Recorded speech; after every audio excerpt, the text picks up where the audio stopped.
সৰসমুখী ধাৰাবাহিকখনৰ আজি নিশা আহিবলগীয়া এপিছডৰ প্ৰম' মুকলি হৈছে।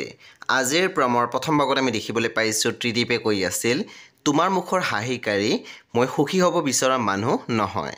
প্লিজ মোৰ ভাল পোৱাক তুমি এনেদৰে অপমান নকৰিবা।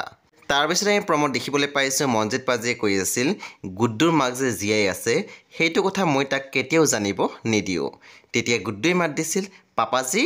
তেতিয়া আমি দেখিবলৈ পাইছোঁ সোণ আৰু মনজিৎ পাজিয়ে আচৰিত হৈ গুড্ডুৰ পিনে চাই আছিল। তাৰপিছত আমি প্ৰমত দেখিবলৈ পাইছোঁ ৰত্নই পৰীক কৈ আছিল, জীৱনটো এখন কিতাপৰ দৰে, কিছুমান খণ্ড দুখৰ আৰু কিছুমান খণ্ড সুখৰ। তই যদি কিতাপৰ পেজটোৱে টাৰ্ণ নকৰ তেতিয়া নেক্সট খণ্ডত কি হ'ব কেনেকৈ জানিবি। সেই বন্ধু বান্ধৱীসকল আজি নিশা 8 বজাত ৰং টিভিত আহিবলগীয়া সৰসমুখী ধাৰাবাহিকখন খুব বেছি ইণ্টাৰেষ্টিং হ'বলৈ গৈ আছে। সেই আপোনালোকে চাবলৈ একেবাৰে নাপাহৰিব।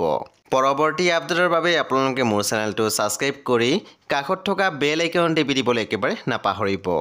আৰু প্লিজ আপোনালোকে মোৰ ভিডিঅ' এটা লাইক কৰি দিব।